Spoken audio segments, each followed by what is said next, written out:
Our job hunting can be stressful and leave one pessimistic about their future outlook. But a pilot program aims to increase and facilitate capacity building activities that offer jobless people skills and experience. This comes as employers have expressed concerns regarding newly qualified employees, preparation and preparedness. To discuss this further, we are joined by Registrar at the South African Council of Social Services, Langi Malamba. Ma'am, thank you for joining us at eNCA. But of course, it is concerning that the employers have raised the readiness and preparedness of social workers. Does this mean then that the universities themselves don't adequately prepare graduates for the professional life? No. Good evening, viewers, and hi, good everywhere. Actually, the program is meant to expand on what the universities have done. Remember, universities give the academic skills. They give theory, and the readiness program enhances through creating an opportunity for the young graduates to actually test the application of those theories that they've learned. So they will be exposed to different methods of social work.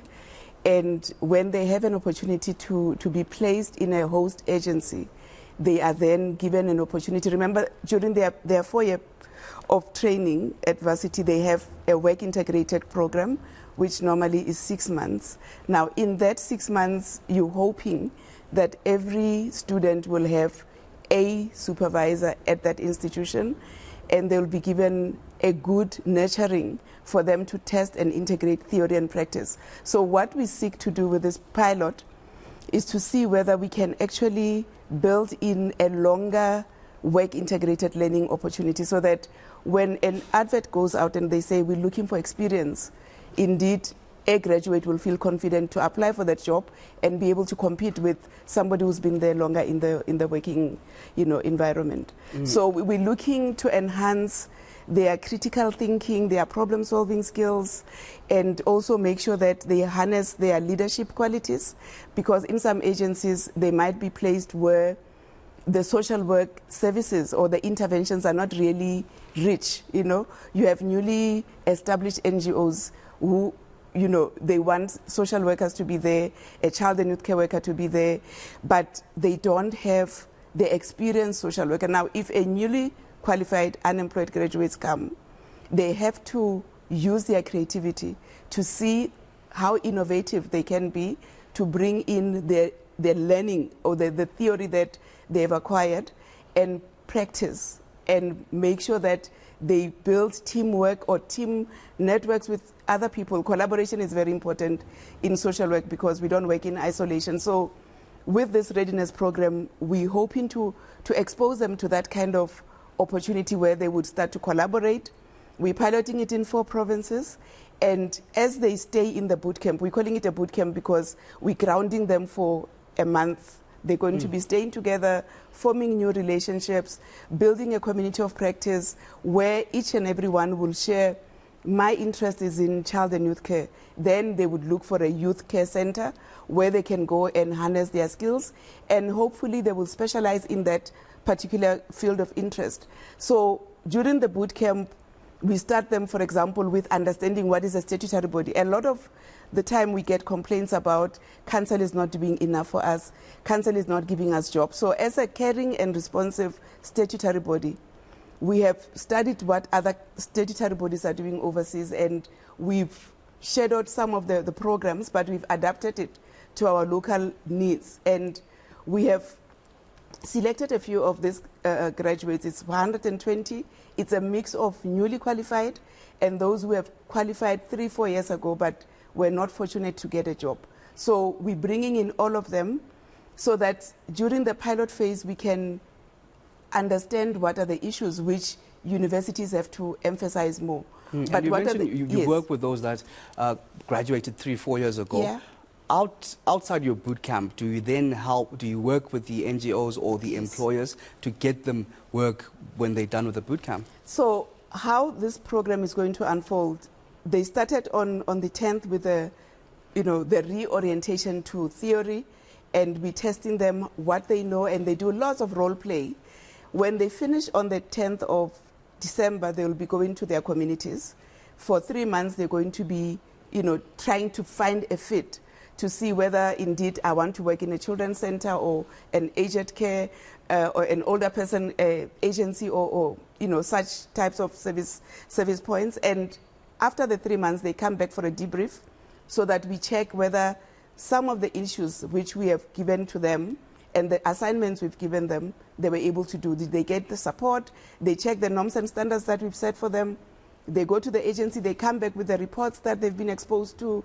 Have they had an opportunity to work with families? Have they worked in a school? Have they presented a case maybe under the supervision of a qualified social worker at courts? They come back for a debrief, then we send them out for a year. So the program, it's a combination of work integrated learning and community service. So when they finish with the 3 months after this boot camp, they're going to come back, we debrief them, then they go back to the same organization if they find it a perfect fit and they still want to stay there. They will then work for a year as a community service internship. And we're hoping that in that year, the organizations will either grab that person or unlock opportunities for this person to be employed in their agency, or other employers will see the benefit because we want to track and we want to expand it. Remember, we want it to be a national program so that all our graduates come through this opportunity of doing community service and then they register. So that by the time somebody says, I want to specialize in mental health, they have had a feel of working in a mental health setting and they understand what are the needs in communities. And the experience itself. I just want to get your insight then maybe on just, is it not an issue of adding to the unemployment burden that we face in the country, given that these social workers have been without jobs for 3 to 4 years? You trying to place them in these jobs areas, do you find difficulty in placing them? And is it not an issue of the scarce jobs in general? Look, it is very hard at the moment because everybody, when they graduate, they're hoping to get a job immediately. And most of the time, they're looking up to government. Social development is one of our biggest employer of social service practitioners. Then we have other departments. Department of Health also has correctional services. We have some of the government departments understanding the value of having social workers in their midst to give different services.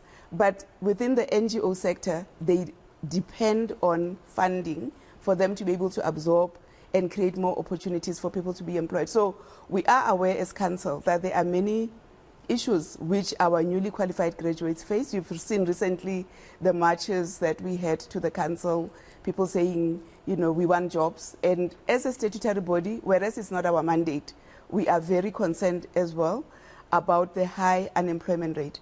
And we know that when there is goodwill and also there is collaboration with other institutions, we will be able to unlock opportunities, for example, support this kind of initiative.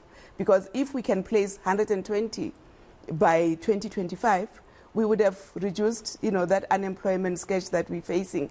But there are also other opportunities that we need to look at, collaborations with other African, countries, because you can understand that the issues which we are grappling with, the social challenges, they are not unique only to our country, but we have SADC countries where we can actually deploy some of our unemployed graduates. But that requires a different engagement because we need to have bilateral bilateral agreements. It needs our ministers to speak to other ministers. So there are opportunities that we can activate, like we see with the US Peace Corps, they have programs that are dedicated to curbing the unemployment in their countries. Volunteer service overseas, they would bring their skilled people to come and work in third countries and so on. So we can learn from some of those countries. But at the moment, the reality is we've got a huge need for social workers, child and youth care workers, community development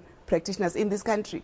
If you look at the emerging issues or the issues that we're sitting with only in the school setting, gangsterism, substance abuse, teenage pregnancy, and so forth, we need to have, if possible, social service practitioners in each and every community, in each and every ward, which will strengthen the government initiatives that we have on the ground.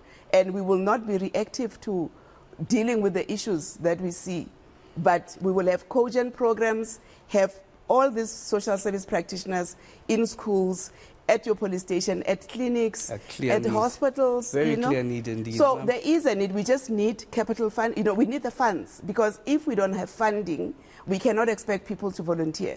Even at the moment, there's some resistance to internship programs, because the argument is, when will they ever get employed and earn decent salaries? Ma'am, I have to stop you there. Thank you very much for your time. We're just running out of time, but of course, a clear need for those social services as we see the escalating levels of crime, for example, and other needs that need those social workers. Thank you very much. That's the Registrar at the South African Council for Social Services, Langi Malamba.